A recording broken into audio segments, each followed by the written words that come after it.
J'ai vu tant de choses que vous, humains, ne pourriez pas croire. De grands navires en feu surgissant de l'épaule d'Orion.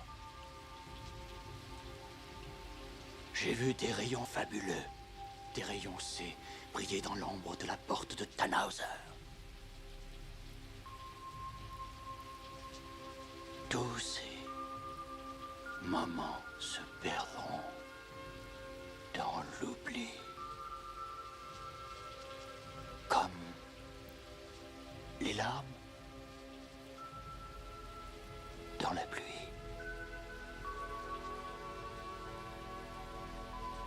Il est temps de mourir.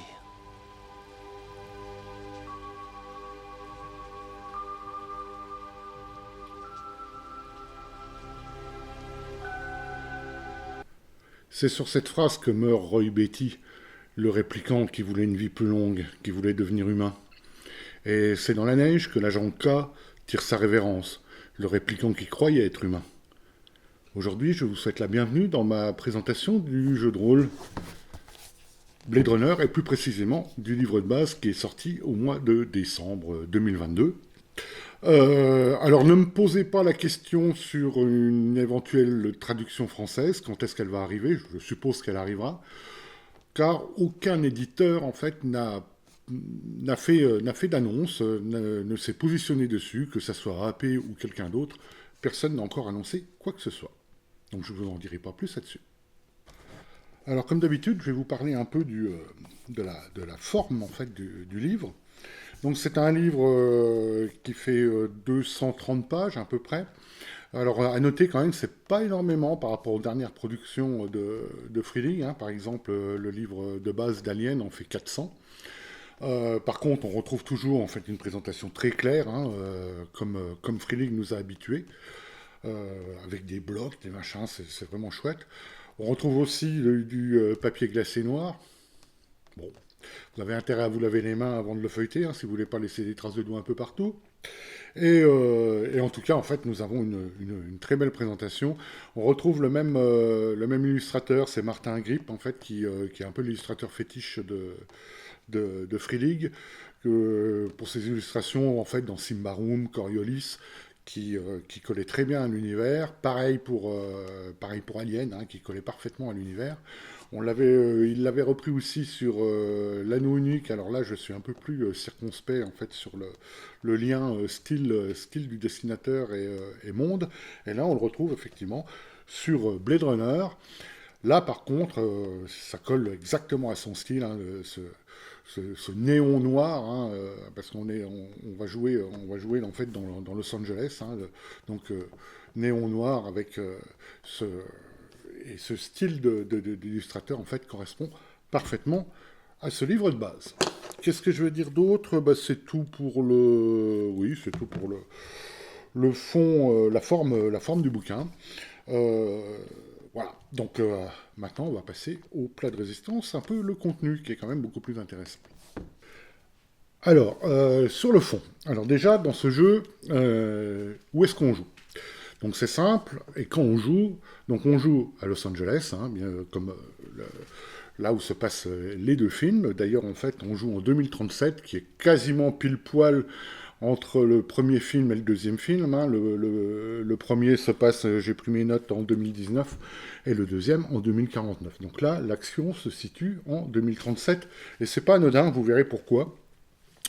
Qu'est-ce que je voulais vous dire? Surtout, donc, le livre nous présente le monde en fait en deux parties, un peu comme il avait été fait sur Alien. Là. En gros, on a une description globale du monde, puis après on parle de tous les personnages, le système, et à la fin, on termine en fait par une description beaucoup plus détaillée, en fait, sur 3 chapitres, qui va nous plonger dans le quotidien de nos héros des Blade Runner. Alors j'ai beaucoup apprécié en fait toute la présentation, hein, l'histoire de la ville est bien détaillée, hein, on est sur une planète mourante, hein, donc, mais bon, comme on dit, elle mourra sans doute avant vous, donc en fait les gens font avec. Donc, dans la description, on s'aperçoit qu'on a une classe, la répartition en fait, des citoyens par classe, c'est une classe à étage. En fait, en 2037, on a construit en fait sur les fondations des anciens bâtiments élevés de grandes structures. Et plus vous montez dans les étages, plus vous êtes aussi plus haut dans la société. Et donc, en fait, on va compter quelque part votre différence de rang dans la société avec ce niveau d'étage. C'est assez marrant. Enfin, c'est marrant. Non, c'est pas si marrant que ça, en fait, mais bon. J'avais bien aimé le fait de nous dire cela. On nous détaille aussi, alors là on passe quand même un peu le programme Off-World. Alors le programme Off-World, si vous vous rappelez bien, dans le premier Blade Runner, si vous avez vu le film, c'est en fait le programme pour aller coloniser des mondes extérieurs. D'ailleurs en fait on n'en sait pas trop, ce livre ne va pas vous donner beaucoup plus de détails là-dessus.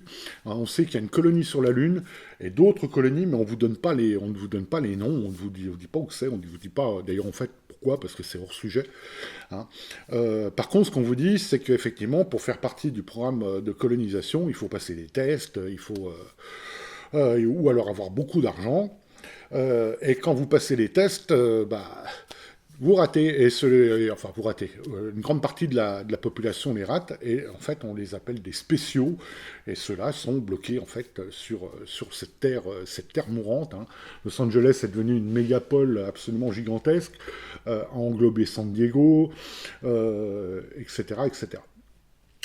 Donc au niveau, donc on va jouer dans quoi aussi? On va avoir des luttes d'influence entre des méga corporations. Hein. Donc là, la Tyrell a disparu, là c'est la Wallace.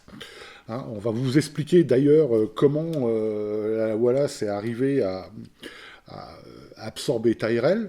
D'ailleurs, je vais vous en parler un petit peu après, hein. C'est pas du spoil, hein, c'est du contexte, hein. Donc ce sera très bien comme ça. Donc on est dans un peu, alors au niveau technologique, on est dans un rétro-tech, mais un peu futuriste quand même. Il y a eu un blackout. Le blackout, il y a, alors je sais plus, quelques années avant l'action où l'on va jouer. Le blackout qui a qui a détruit absolument toutes les données enregistrées, comment dire, toutes les données numériques, voilà. Toutes les données numériques ont disparu, ont été effacées par ce blackout. Et donc les gens se sont un peu éloignés de cette technologie pour revenir un peu avec du rétro-tech, donc ce qui explique par exemple les fameuses photos, hein, thème récurrent dans les deux Blade Runner d'ailleurs. Et donc en fait on est dans du rétro-tech, mais quand même un peu avec du futurisme, hein, bien sûr. Hein, on se retrouve avec les spinners, ces voitures volantes, on a, on a des drones, d'ailleurs en fait on se trouve dans une ville qui est hyper oppressante, elle est hyper polluée, hyper plein de population partout. Le soleil ne perce quasiment jamais Los Angeles, hein, où il fait toujours très sombre, ou au mieux vous aurez un crépuscule, il va pleuvoir, une pluie grasse, enfin c'est comme ça que moi je vois les choses. Des néons qui vont vous éclairer de partout, ça a été un environnement assez agressif. Les gens mangent à des restaurants extérieurs, comme dans les deux Blade Runner. Vous avez des drones, en fait, des méga corporations qui vont faire du data mining sur vous, sur vos habitudes. Alors imaginez, par exemple, les pubs Google, mais à votre quotidien, tout d'un coup, au détour d'une rue, vous allez avoir un hologramme qui va vous dire, donner le prix de ce que vous avez, une pub, en fait, par rapport à vos envies, à vos habitudes surtout. Donc en fait, c'est drone un peu partout. Vous avez cette espèce de ville aussi orwellienne, hein, mais pas pour contrôler la population, vraiment par but purement mercantile. Voilà, voilà. Alors on vous parle également des différents Nexus. Alors qu'est-ce que c'est les Nexus? Ça par contre, j'ai bien aimé l'histoire sur les Nexus. C'est bien présenté. Donc les Nexus, en fait, c'est toutes les versions des réplicants. Hein, vous avez depuis les Nexus... alors vous avez très rapidement les tout premiers Nexus qui sont plus des automates. Pour arriver au Nexus 6, alors les Nexus 6, c'est les premiers Blade Runner, hein, ceux qui ont une durée de vie limitée. Puis, il y a, suite au meurtre de Wallace, au meurtre de Wallace, n'importe quoi, au meurtre de Tyrell, ça a fait un choc dans la société. Les Nexus 6 ont été bannis. La Tyrell a mis en place des Nexus 8 très très rapidement. Et c'est eux d'ailleurs, les Nexus 8, qui ont fait péter cette bombe qui a provoqué le blackout de Los Angeles et quasiment de la planète entière. Donc du coup, voilà, ça a introduit, et c'est là que la date devient importante, en 2037, donc un an avant l'action proposée par le jeu, donc c'est très très court, en fait les fameux Nexus 9. La prohibition sur tous les anciens, sur les réplicants a été annulée, sauf bien sûr sur les anciens modèles, où il faut toujours les retirer. Alors bien sûr, il n'y a plus de Nexus 6, parce que leur durée de vie, normalement, ils ont tous expiré. Maintenant, bon, vous pouvez peut-être avoir des surprises, on ne sait pas. Et en tout cas, vous avez les Nexus 8, ceux qui ont survécu, un peu contraints à se cacher, à être dans l'underground, enfin, vous avez ce genre de choses. Et vous avez les Nexus 9, qui sont donc autorisés, et d'ailleurs, en fait, qui vont occuper une grande place de toute la société, enfin, dans tous les milieux de la société, vous aurez des réplicants. D'ailleurs, en fait, on ne sait pas trop combien il y en a, seul Wallace pourrait le dire, il a ses données à lui. Enfin, il a ses données à la disposition, mais pas à la disposition de tout le monde. Les Nations Unies l'ont obligé, effectivement, à donner le nombre de réplicants en service, et a priori, il y en a énormément. Alors, les réplicants servent à peu près à tout, surtout au programme de colonie, mais aussi à travailler dans des zones dangereuses. Alors là, ça provoque plusieurs choses. Ça veut dire que les Nexus 9, en fait, on leur a donné une forme de citoyenneté, mais en fait, on leur a donné grosso modo le droit de vivre, et c'est tout. Et vous avez les humains les cols bleus, même les gens les plus pauvres, en fait, pas qui seraient, mais qui vont contre, en fait, ces Nexus, qui leur piquent leur boulot, quelque part, même si leur boulot, c'est un boulot de merde, s'ils en ont plus, ils crèvent. Donc, vous avez tout ce truc. Alors, vous avez aussi, vous avez donc des mouvements de l'empathie. Par contre, vous avez aussi des humains qui vont protéger les Nexus, enfin les réplicants, qui vont être, qui est hors de question de les supprimer comme cela. Donc, effectivement, on appelle ça le Replicant Reintegration. Donc, ça a été, les réplicants ont été réintégrés un an avant. Et il y en a partout. Il y en a même dans le service de police. Donc, pour ça, on va en venir. On va venir dans quoi on joue.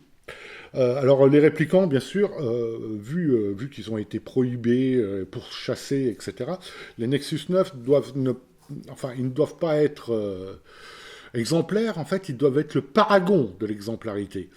La moindre incartade, et là ce sera une catastrophe pour tout le monde, ce sera une catastrophe pour les réplicants qui vont de nouveau être chassés et interdits, et ce sera aussi une catastrophe pour Wallace qui les produit et qui les vend.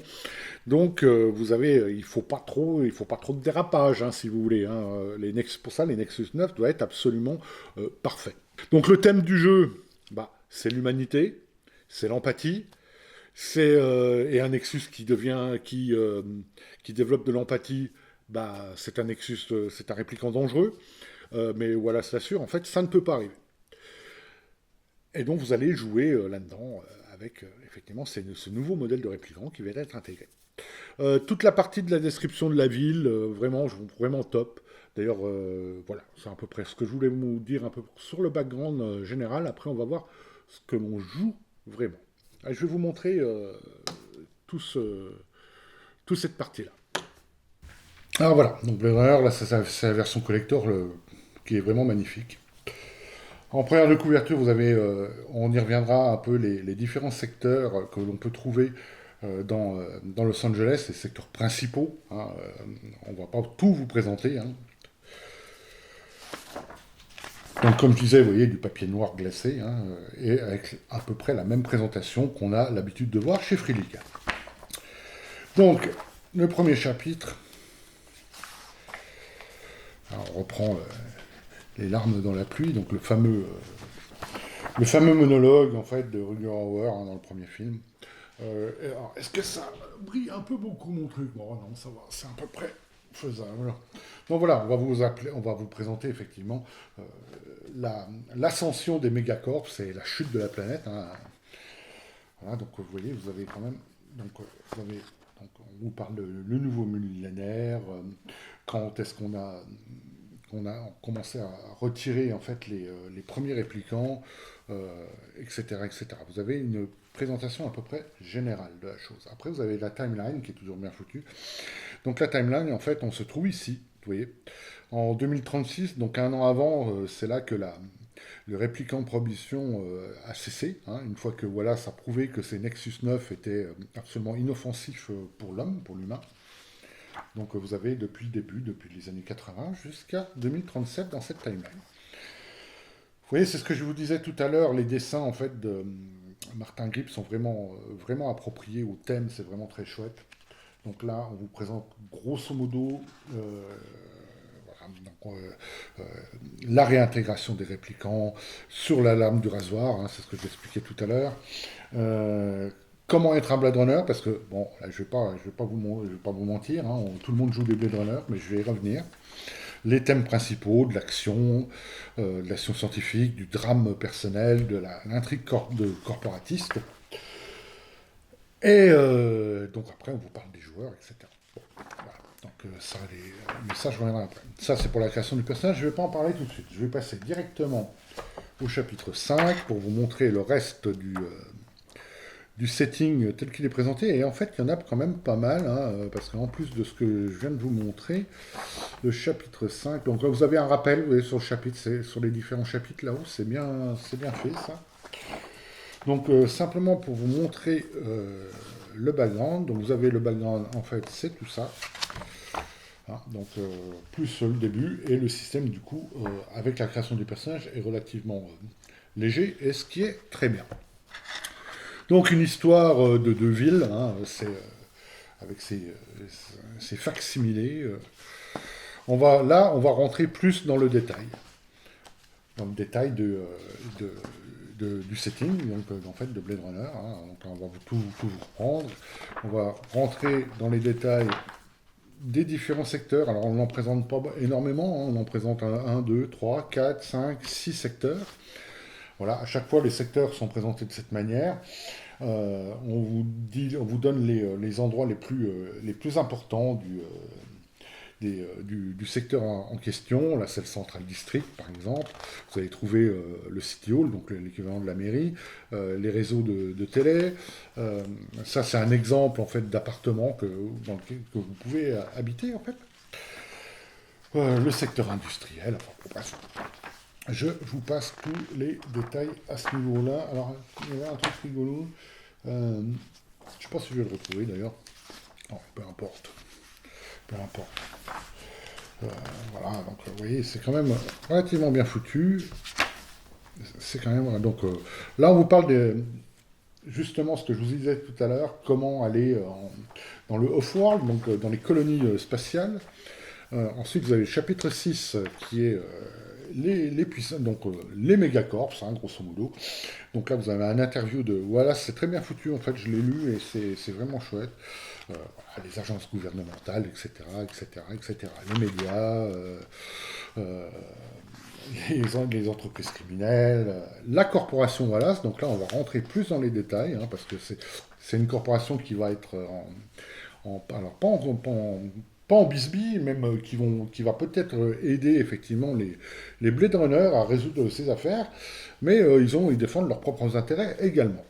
Donc les réplicants, on vous explique tous les réplicants avec les différents Nexus, comme je disais tout à l'heure.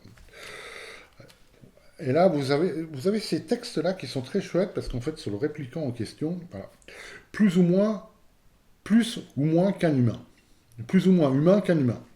Et là, ça vous donne une certaine. Alors, je vais pas aller peut-être pas aller jusqu'à réflexion, parce qu'on est dans un jeu, hein, mais ça va vous donner quand même une petite réflexion sur qu'est-ce qu'un humain, et est-ce que les réplicants sont des humains, ou plus que des humains, ou pas, ou moins.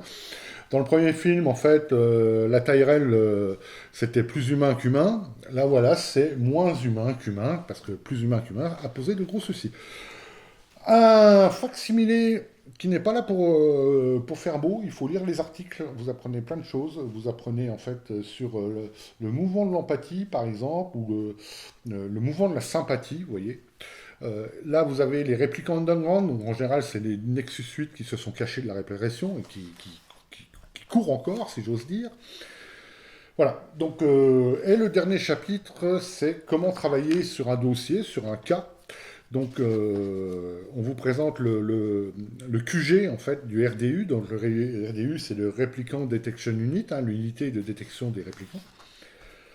C'est son nom, donc voilà, les divisions, comment sont organisées, en fait, là où vous voulez, quoi, là où vous bossez. Ah, les différents leviers que vous pouvez avoir, hein, et que vous pouvez actionner. La procédure standard, d'être dans vous avez quand même, vous voyez, pas mal de background, pas mal de settings là-dessus, qui sont assez chouettes. Enfin, moi j'aime bien, c'est assez agréable à lire et ça vous donne de bonnes idées. Voilà pour ce premier feuilletage. Alors maintenant, la bonne question, c'est qu'est-ce qu'on joue? Alors, comme je l'ai laissé entendre tout à l'heure, on joue exclusivement des Blade Runner.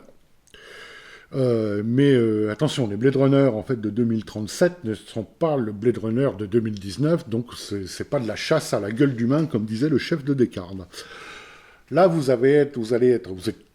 jouez tous des flics, hein, donc les Blade Runner c'est des flics, dans l'unité de RDU, la Replicant Detection Unit, donc l'unité de détection des réplicants. Alors ça, c'est son nom, historique, parce que ses attributions vaut beaucoup plus que de trouver des réplicants, de les tuer. Ce qui d'ailleurs, en fait, serait été un peu de les retirer, excusez-moi. Ce qui aurait d'ailleurs été un peu décevant sur le jeu. Donc, d'ailleurs, en fait, page 18 et page 19, vous avez en fait les thèmes principaux du jeu. Donc, vous avez de l'action de science-fiction, des intrigues corporatistes et aussi, surtout, des conflits moraux et de la recherche de soi, de votre perso. Hein, c'est le perso qui recherche, c'est pas vous. Hein. Voilà. Vous allez pas. Alors, le personnage, qu'est-ce que vous allez pouvoir jouer? Vous allez pouvoir jouer, bien entendu, un humain, mais vous allez aussi pouvoir jouer un réplicant. Parce que, comme je l'ai dit tout à l'heure, l'acte de réintégration des réplicants a fait que les Nexus, donc c'est des réplicants modèle 9, hein, du Nexus 9, qui vont être intégrés absolument à tous les pans de la société et donc qui ont été également intégrés dans toutes les unités de la police de Los Angeles et donc du RDU. Donc vous pouvez jouer un réplicant, d'ailleurs qui est assez jeune, hein, parce qu'il a au maximum 1 an, puisque les réplicants ont été réintroduits il y a 1 an. Bien entendu, vous pouvez jouer des tensions avec vos collègues humains, ce genre de choses, avec toujours des trucs assez rigolos à jouer. Ah oui, un truc important aussi dans ce qu'on peut jouer, si le joueur et le maître de jeu se mettent d'accord, vous pouvez lui proposer d'éventuellement jouer un réplicant qui ne sait pas qu'il est un réplicant.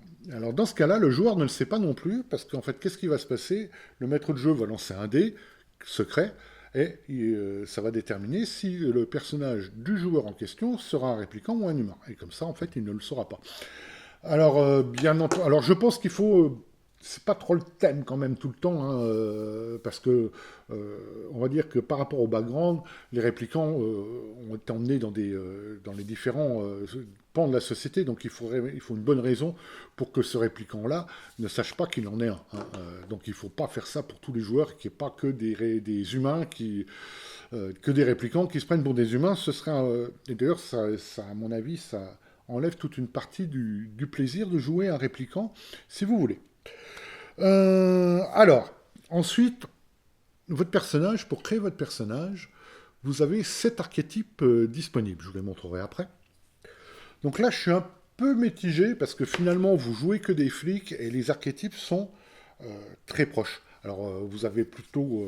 je vois, il n'y a pas énormément de différence, par exemple, entre l'officier de la rue et l'analyste. C'est assez tenu comme ça, donc Est-ce que c'était nécessaire de faire plein d'archétypes comme ça, d'en faire 7 différents?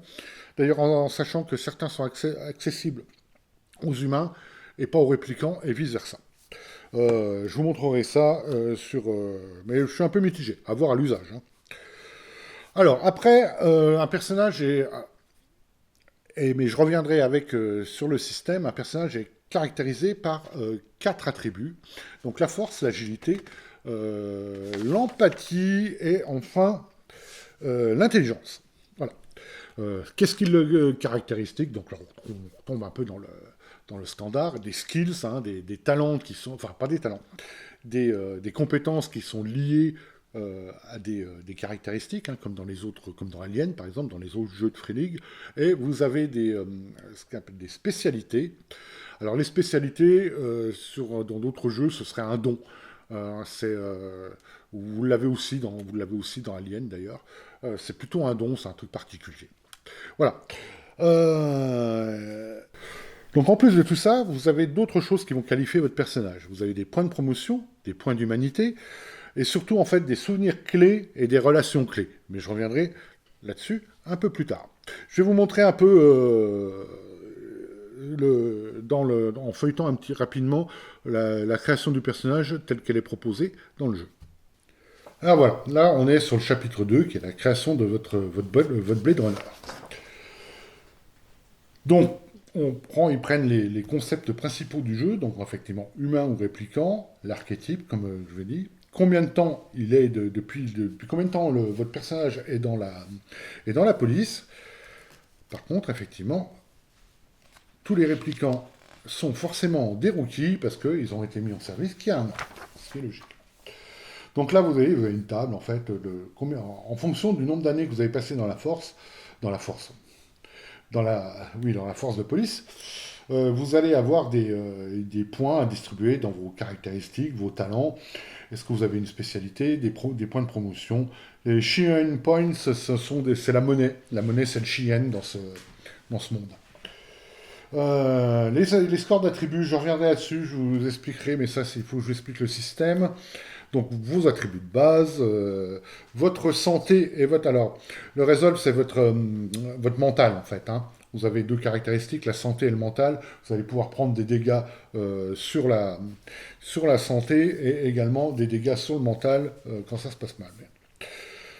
Voilà, donc les talents, qu'est-ce que vous allez... Et là, on arrive aux mémoires qui mémorisent, je l'ai dit tout à l'heure, aux mémoires clés. Hein, donc la mémoire clé. Donc en fait, chaque personnage va avoir un souvenir principal que vous allez pouvoir utiliser en jeu pour vous donner des avantages. Alors c'est un peu méta, c'est un peu des clins d'œil au film, hein, bien entendu. Hein, euh, mais en fait, le jeu est fait pour, je vais pas dire émuler, parce que c'est pas vraiment ça, mais pour se rapprocher un peu du thème du premier film, par exemple, ou même du deuxième, où vous avez la mémoire comment dire, en toile de fond. Donc vous avez toutes des tables, si vous n'avez pas d'idée, vous avez des tables en fait pour créer votre souvenir principal. Pareil, en fait, quelle va être votre relation, la relation clé avec quelqu'un d'autre, ça peut être apparence, ça peut être un supérieur. Et vous avez des tables pour savoir comment vous vivez cette relation. Voilà, un signature item, donc un item, un objet fétiche, par exemple une photographe, vous voyez, un livre, une photographie, un livre, etc. etc. Donc ça va vous donner tout votre personnage. Donc là, ce que je disais tout à l'heure, c'est ici qu'on le voit. Voilà, vous avez la possibilité d'être un répliquant secret ou en secret, c'est ce que j'expliquais un peu tout à l'heure. Et ensuite, donc, on va vous parler de la promotion de l'humanité, des points de promotion et d'humanité, mais ça, je vais venir un peu plus tard, pour passer directement aux différents archétypes. Donc là, vous en avez 7, vous voyez, vous avez l'analyste, et en fait, ils sont présentés toujours de la même manière. Donc en gros, son titre, savoir ce qu'il est, quel est son rôle dans la force de police. Une key attribute, parce que vous êtes obligé de... Donc une caractéristique principale, vous êtes obligé de mettre un certain nombre de points dedans. Pareil pour des talents. Et vous avez Donc les talents, vous voyez, par exemple, vous en avez 3, vous allez être obligé de mettre des points dedans. Pareil, donc là, c'est l'intelligence. D'argent, en fait, euh, vous allez tirer une spécialité, et puis en gros, c'est tout, une apparence, mais bon, ça c'est... Vous voyez, en fait, les archétypes sont caractérisés par très peu de choses, parce que là, vous avez, par exemple, le key attribut, c'est l'empathie. Là, c'était l'intelligence, ok. Donc, voilà. Donc, je trouve que... Alors, bien sûr, ça va pas vous interdire de prendre des 12 skills, ça va vous obliger à mettre des points dans ceux-là, hein. Donc le city speaker, c'est celui qui traîne dans les rues, hein. C'est vraiment l'agent de terrain, voilà. Le Doxy, alors Doxy, c'est à la base en fait c'est un répliquant, c'est un modèle de plaisir, mais quand il est affecté aux forces de police, en fait, ça va être, je sais pas comment exactement le caractériser, parce que vous voyez, il parle de langage corporel, de contact d'yeux, mais par exemple, le key attribute, au lieu d'être, moi j'aurais vu tout ça sur l'empathie, et là c'est l'agilité. Donc, et ses talents principaux, c'est le combat à main nue, la mobilité, la manipulation. Ok, pourquoi pas. Et comme je disais, en fait, vous voyez, alors, la différence entre l'enforcer, le fixeur ou l'inspecteur, bon, moi personnellement, je vois pas énormément de différence. Et ça, ça me gêne un peu. Bon, c'est pas catastrophique, hein, mais il n'y a pas vraiment de différence entre les différents archétypes. Ce qui est peut-être pas plus mal, je ne sais pas. Mais vous avez ces superbes dessins qui représentent parfaitement le, le thème. Voilà. Et en gros, c'est tout. Alors après, vous avez les talents et les spécialités. Alors comme voilà, vous avez, donc là, on parle des règles, hein, je reviendrai dessus.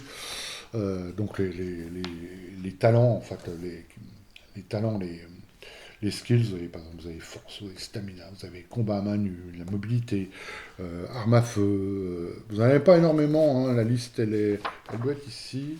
Si je ne me trompe pas, là, voilà, il y en a combien? Je sais pas, 3, 6, 9, 12, il y en a 13, hein.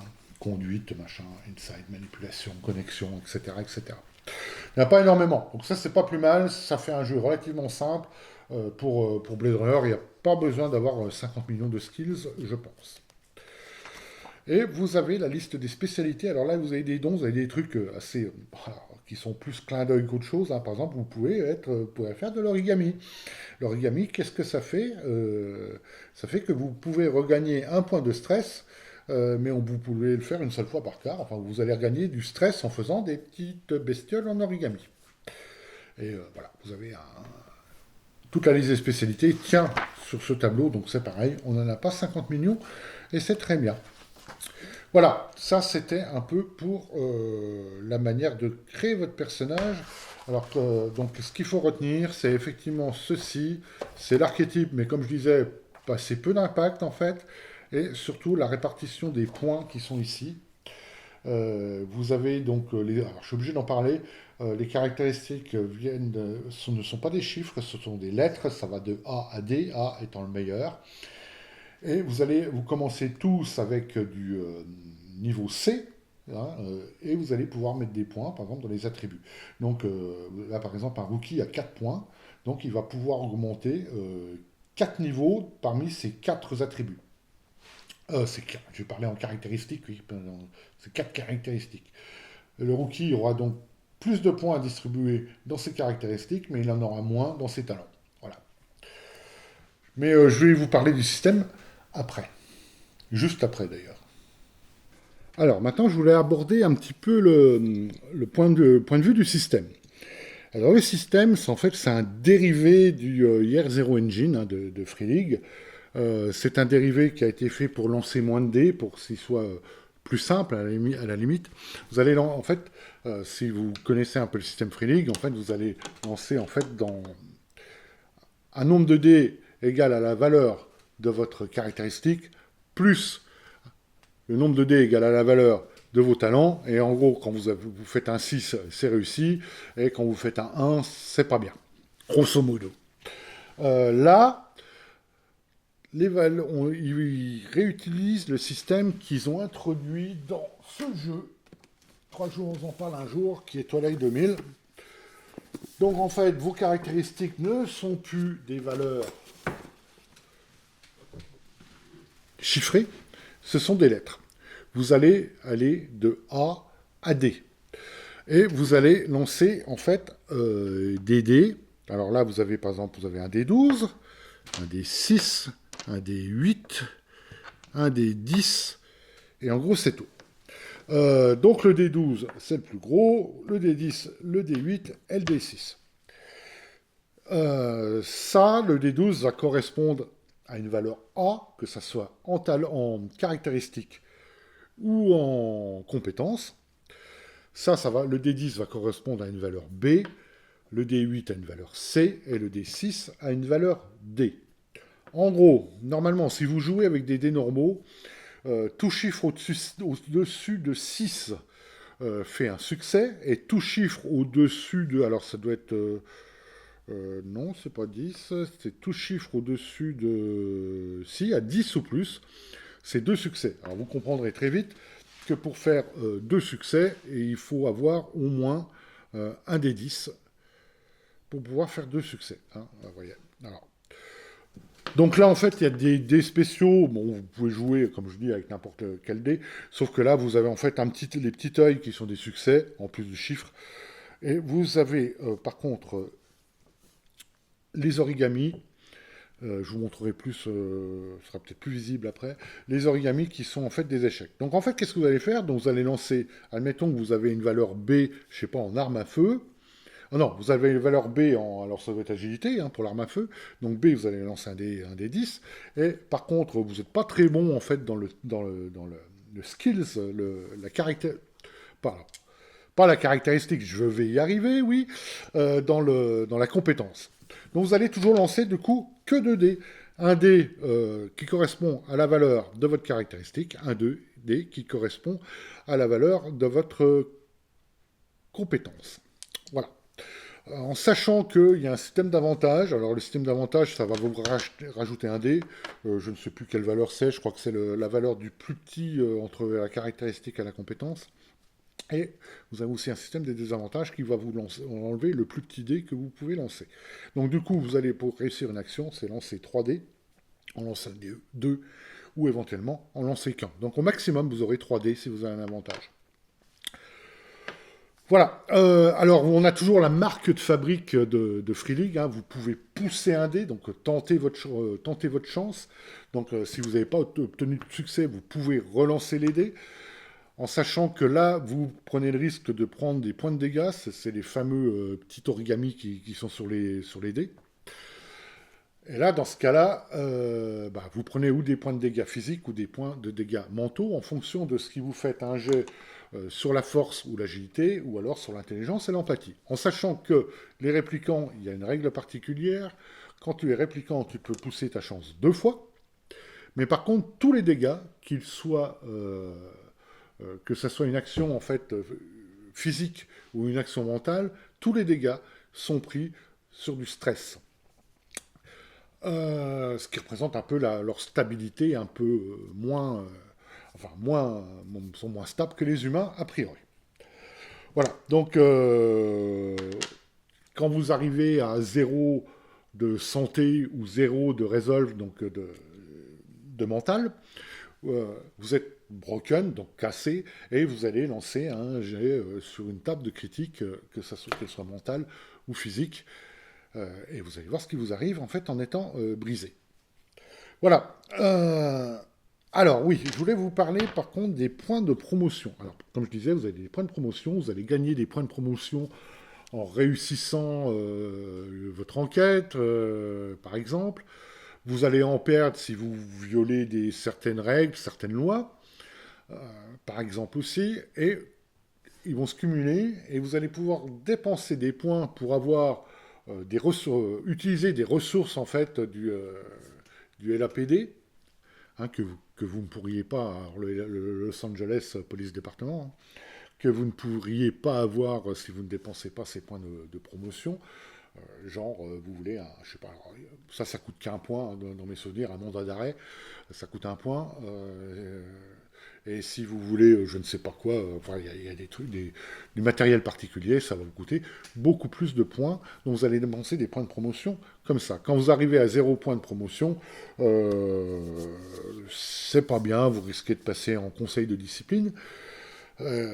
Également, pour les réplicants, d'être obligé de faire le test de référence, et vous avez plutôt intérêt à le réussir, parce que si vous le ratez 3 fois votre test de référence, alors le test de référence, on parle de Los Angeles 2049, si vous avez vu le film, l'agent K qui se retrouve dans cette salle blanche avec ces questions répétitives, c'est exactement ça le test de référence. Voilà, ça c'est pour les points de promotion. Après, vous avez les points d'humanité. Alors les points d'humanité, c'est pareil, ça va être dans les scénars, vous allez en gagner. Si vous ratez un test de référence que je viens de parler, vous gagnez un point d'humanité, etc. Et les points d'humanité, vous allez les dépenser et ça va vous permettre d'augmenter des skills ou de gagner des spécialités. Et là, je suis un peu déçu. Sous le terme pompeux points d'humanité, en fait, qu'est-ce que c'est? C'est grosso modo des points d'ex. Alors là, je suis un peu déçu, je m'attendais un peu à une autre mécanique là-dessus, hein, avec l'ambivalence, humanité, qu'est-ce que c'est, etc. Et avoir des points d'humanité qui ne sont que des points d'ex, ça me laisse un peu sur ma faim. Bon, le reste du jeu est très bon, donc c'est pas très grave, mais ça me laisse un peu sur ma faim. Voilà. Ah oui, par contre, dans le système, il y a quelque chose qui est très très bien, c'est les courses-poursuites.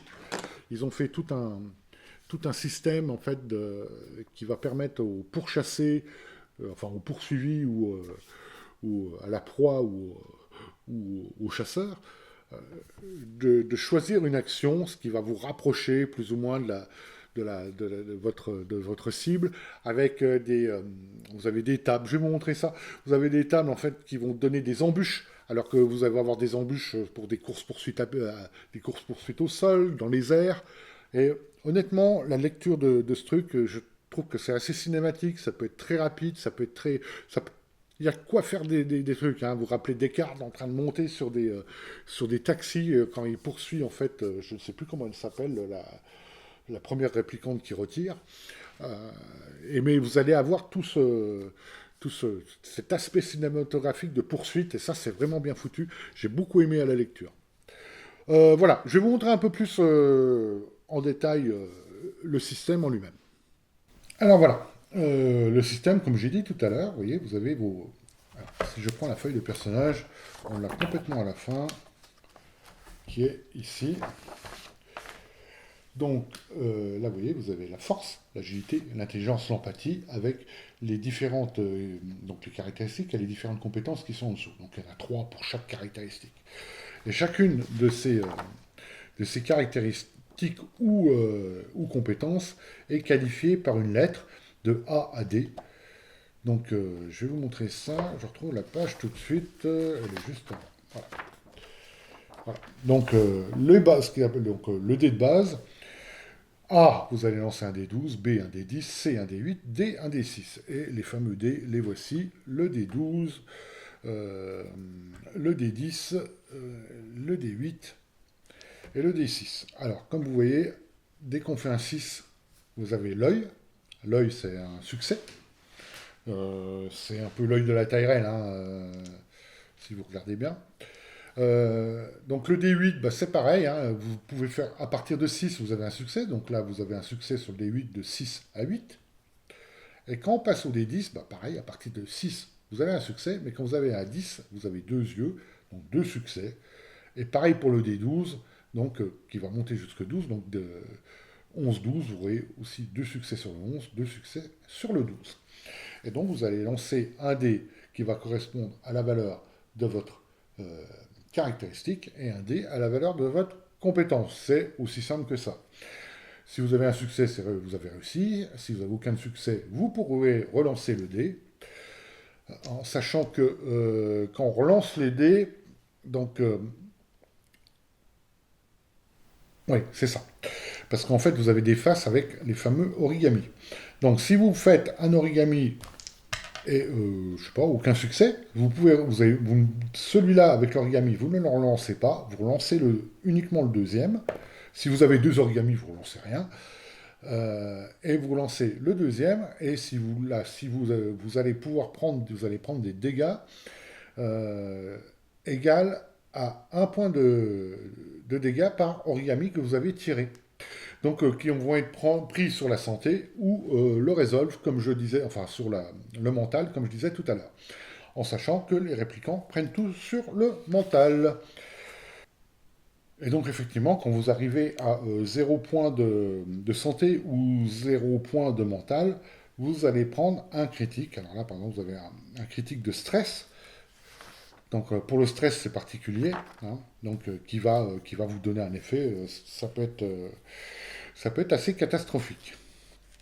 Genre, vous mettez à tirer sur tout le monde, ce genre de choses, enfin, bref, ou alors vous tombez en catatonie, ce genre de choses. Alors maintenant, le combat c'est un peu comme dans les autres jeux de la Free League, hein, vous allez vous tirer initiative, hein, c'est une carte à tirer,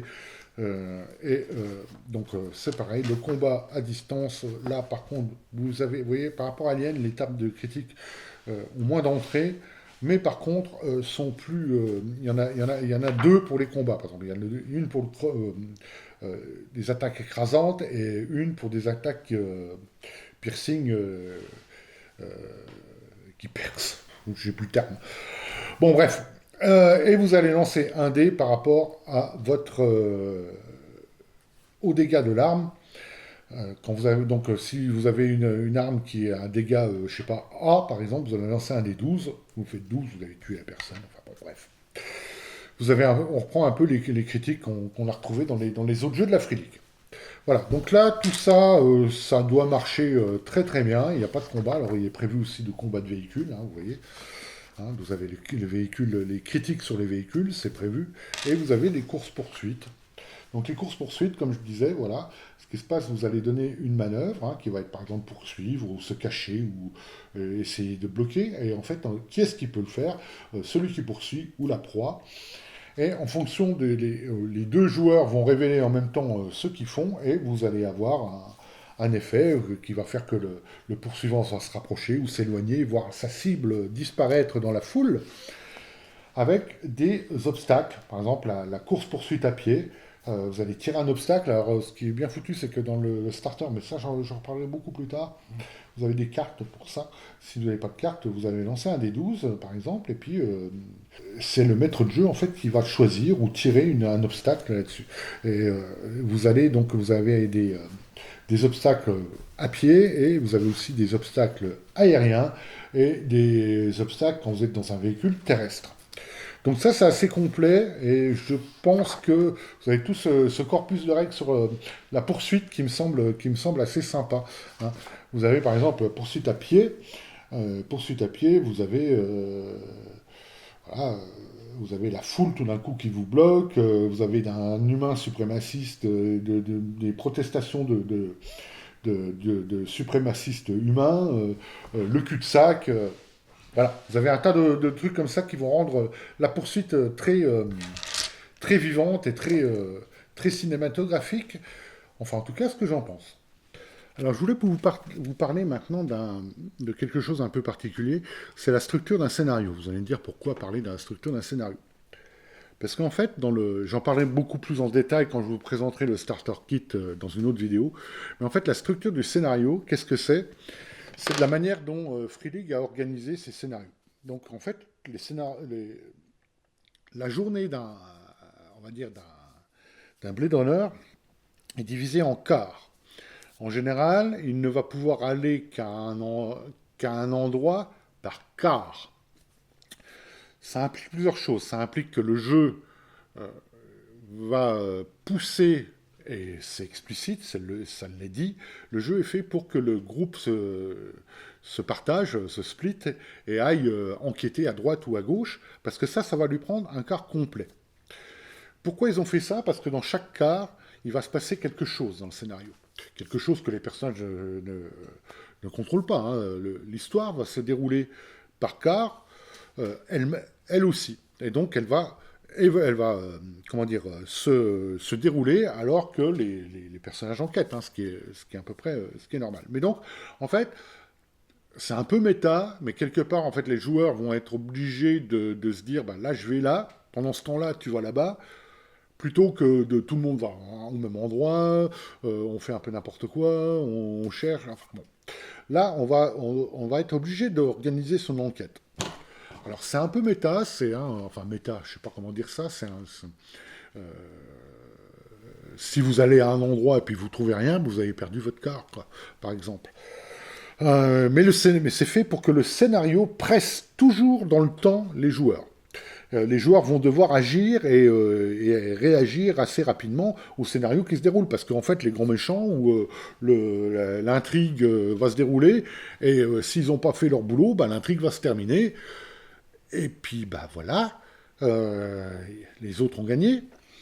Donc là, on est par quart, avec effectivement une quasi-obligation que le groupe de joueurs se split, et voilà. La structure d'un scénario aussi, tel qu'on peut le voir dans le Starter Kit, est basée énormément en fait sur les aides de jeu aussi. Il y a énormément d'aides de jeu à distribuer. Hein, ça va être par exemple sur des photos, sur étudier comment vous allez donner une photo d'un appartement, il va falloir l'étudier. Alors c'est pareil, c'est méta parce que c'est les joueurs qui vont le faire, hein, c'est pas votre personnage. Mais quelque part, j'aime beaucoup la mécanique de donner ça à ces joueurs qui soient obligés de chercher comment dire, ces clous, ces, euh, ces preuves d'une manière visuelle. Ça, j'aime assez, mais j'en parlerai, comme j'ai dit, dans le Starter Kit. Donc, en fait, il y a quand même une petite particularité dans la structure de ces scénarios qu'on ne retrouve pas forcément dans tous les jeux de rôle. Donc, ça, c'est pas mal. Voilà ce que je voulais vous dire sur la structure d'un scénario. Bon, le bouquin revient dessus complètement sur le chapitre 9. C'est peut-être pas la peine que je vous le montre en fait, hein, parce que vous avez énormément de texte. Hein, voilà, c'est à peu près ce que je voulais vous parler. Mais c'est là qu'il va vous dire comment le jouer et effectivement que le jeu est prévu pour que votre groupe se sépare. Voilà tout ce que je peux dire. Qu'est-ce que j'aurais encore à dire? Ah oui, donc il y a un chapitre en fait sur le matériel, en fait, les outils de travail. Je vais vous montrer un peu parce qu'il y a quand même des dessins, c'est assez sympa. On va vous présenter le matos. Alors vous avez, il y a du bon. Alors par exemple, vous avez la description de la machine, la fameuse machine Voidkampf, qui permet de détecter les réplicants. En sachant que théoriquement, pour les Nexus 8 et les Nexus 9, ça ne sert plus à rien, vu qu'ils ont des implants oculaires. Mais certains d'entre eux ont, enfin les 8, le modèle 8 s'est enlevé ces fameux implants oculaires, et donc la seule manière de les détecter, c'est avec la vieille machine Voigtkampf et euh, ces questions, comment dire, indiscrètes et dérangeantes pour faire naître l'empathie du répliquant et qui se mettent à nu. Peut être très sympa ça autour d'une table. Moi, ça me donne des idées assez sympas. Voilà. Vous avez effectivement, alors vous avez toute la description du matériel, vous avez les flingues, vous avez les différents véhicules. Alors d'une manière générale, je trouve que il y en a peut-être pas assez dans un univers un peu cyberpunk quand même, hein, enfin futuriste en tout cas.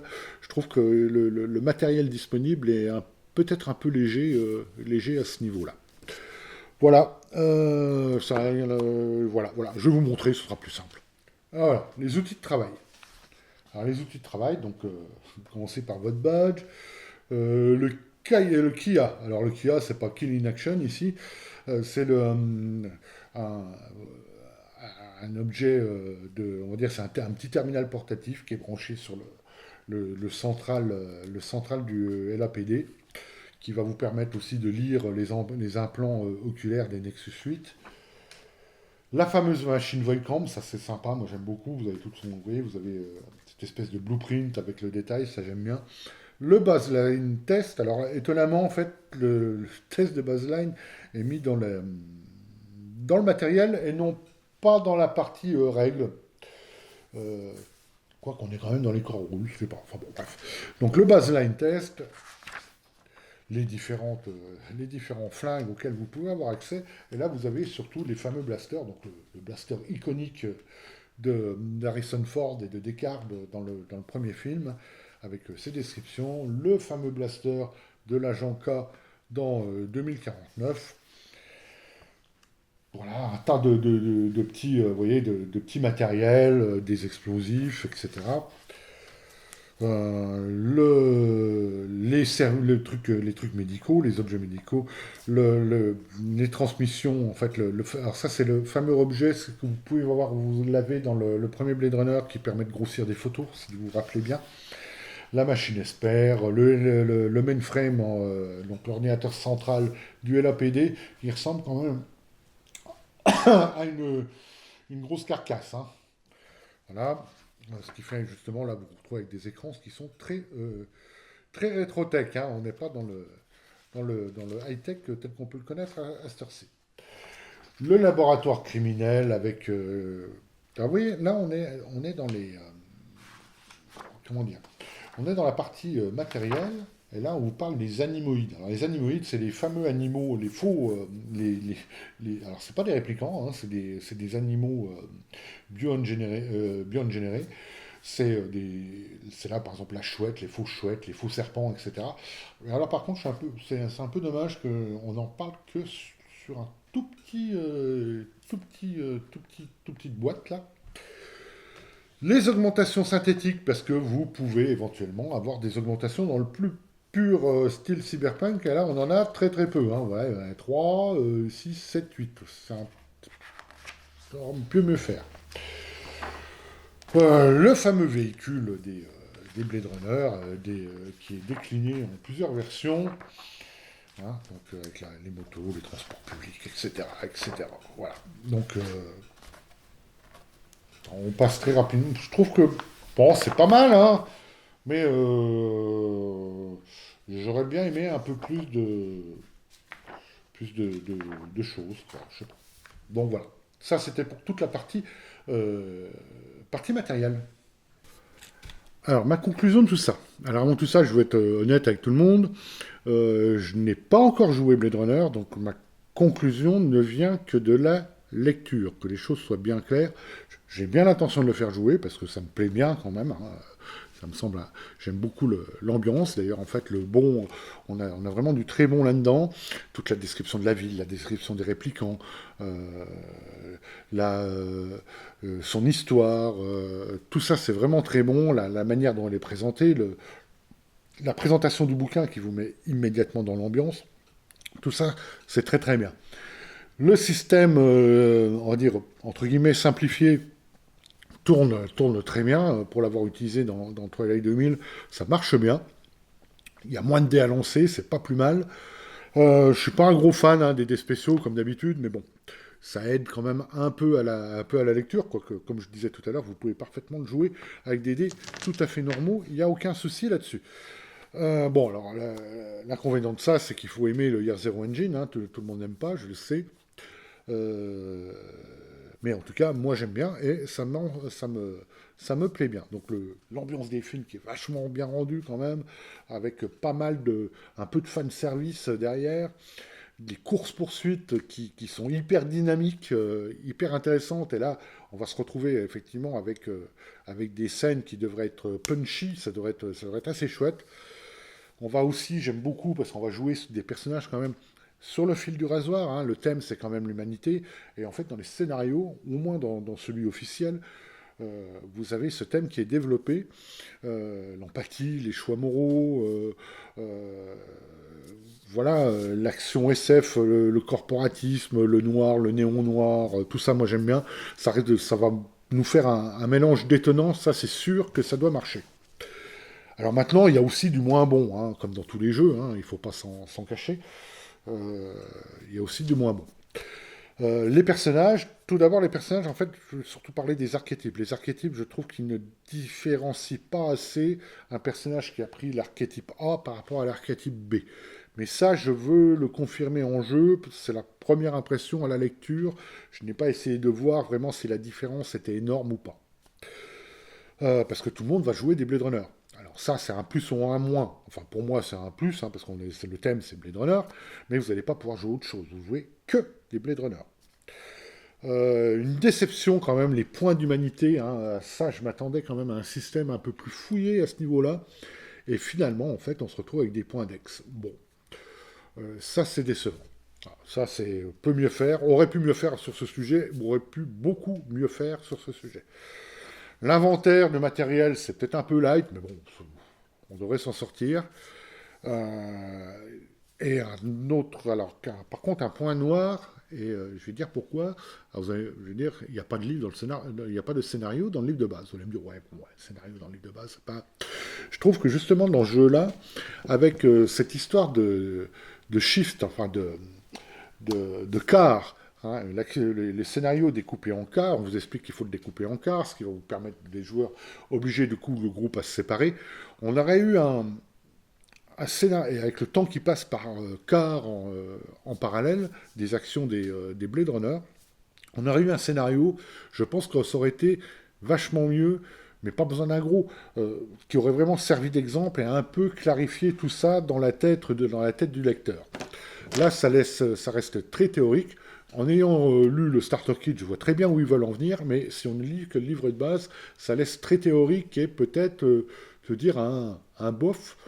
Mais en fait, non, moi j'aime bien parce que j'ai lu le scénar du Starter Kit.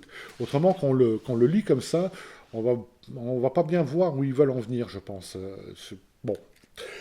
Voilà, voilà. Alors, en gros, à part ces quelques points négatifs que je soulève, Blade Runner, moi, je le trouve particulièrement intéressant à jouer. Déjà, jouer dans le monde de Blade Runner, dans tous ces thèmes qui sont vraiment très chouettes.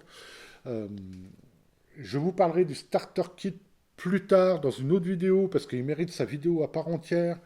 Et d'ailleurs, en fait, étonnamment, le Starter Kit, il est là. Je vais vous dire, achetez le Starter Kit en premier.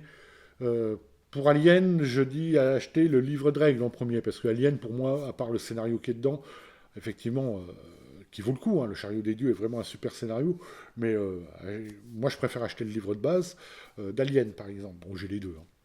Hein. En premier, le starter kit de Blade Runner, je pense, est vachement mieux que le livre de règles. Déjà, et puis il y a un matos énorme. Mais vous verrez ça dans une autre vidéo. Bref, mes chers amis, je vais vous laisser là sur mes impressions de Blade Runner, en espérant qu'il soit traduit en français relativement rapidement. Je ne sais pas, j'ai pas l'impression que ça en prenne le chemin, hélas. Voilà, c'est un bon jeu pour moi. Si vous aimez l'ambiance noire, l'ambiance de Blade Runner, c'est vraiment très très bien. Si vous accrochez pas à ce genre de choses, effectivement, bon, ça marchera nettement moins bien. Voilà, je vous remercie beaucoup de m'avoir suivi avec cette vidéo et puis je vous retrouve très bientôt pour autre chose.